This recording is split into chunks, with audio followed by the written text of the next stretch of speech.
خوش آمدید۔ آج ہم بات کرنے والے ہیں پاکستان میں جیون ساتھی کی تلاش کے اس پیچیدہ اور مسلسل بدلتے ہوئے سفر پر۔ یہ ایک ایسی دنیا ہے جہاں پرانی روایات اور نئے زمانے کی خواہشات آپس میں ٹکراتی ہیں اور جہاں ہر کسی کی توقعات بہت بلند ہو چکی ہیں۔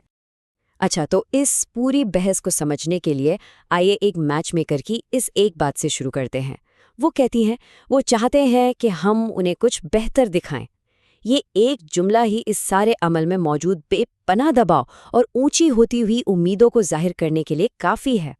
تو آج ہم کن چیزوں پر نظر ڈالیں گے؟ سب سے پہلے ہم سمجھیں گے کہ شادی ایک خاندانی معاملہ کیوں ہے، پھر دیکھیں گے کہ آج کل کی شادی کی چیک لسٹ میں کیا کچھ شامل ہو گیا ہے، اس کے بعد میچ میکنگ کے کاروبار، نسلوں کے درمیان بڑھتی ہوئی کشمکش، اور آخر میں ان 10 اہم ترین باتوں پر غور کریں گے جو کسی بھی رشتے کی بنیاد بنتی ہیں۔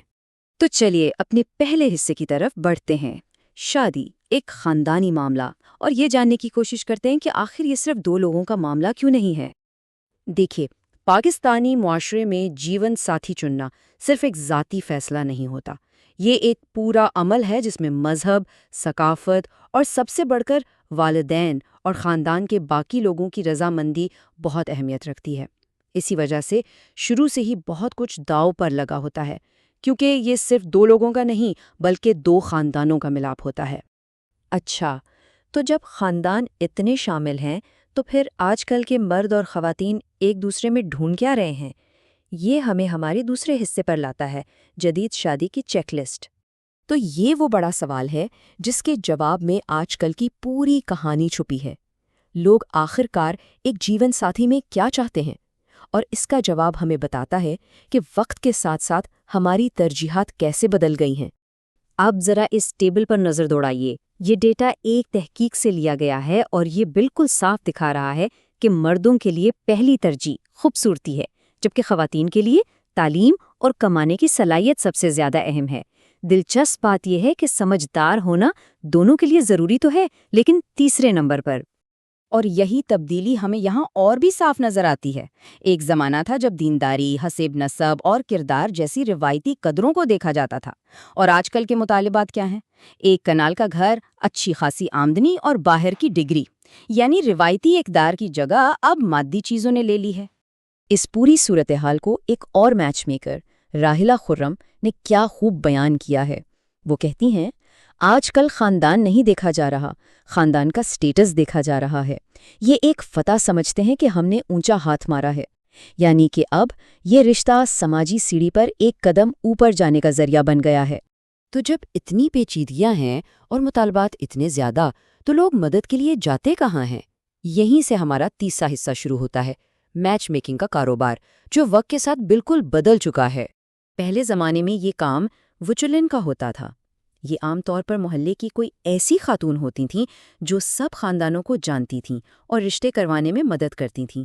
یہ کوئی پروفیشنل کام نہیں تھا بلکہ ایک سماجی خدمت سمجھی جاتی تھی۔ لیکن آج زمانہ بدل گیا ہے۔ اب ہیں میرج کنسلٹنٹس۔ یہ سمجھیں کہ یہ ایک طرح کے ڈیجیٹل وچولنز ہیں۔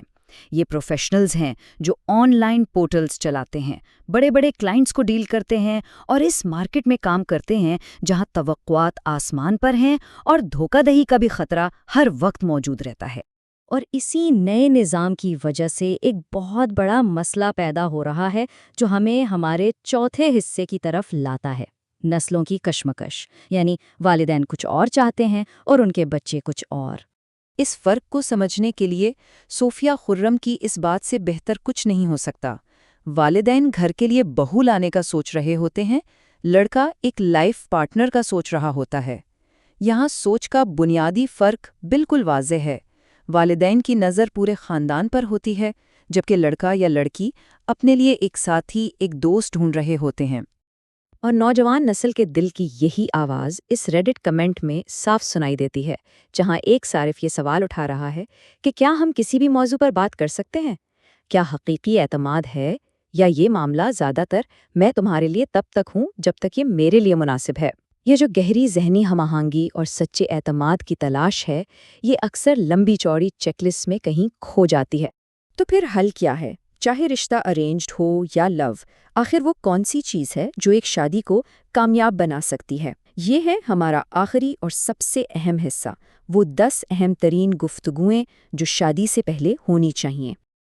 دیکھیں، ایک مضبوط رشتے کی بنیاد صرف چیک لسٹ پر نہیں بلکہ ایماندارانہ بات چیت پر رکھی جاتی ہے۔ مثال کے طور پر پیسوں کے معاملات پر کھل کر بات کرنا، خاندان اور سسرال کے ساتھ تعلقات کیسے ہوں گے، ساتھ رہنا ہے یا الگ، بچوں کی پرورش کیسے کرنی ہے، مستقبل میں کیا حاصل کرنا چاہتے ہیں، اور سب سے اہم یہ کہ آپ کی بنیادی اقدار کیا ہیں۔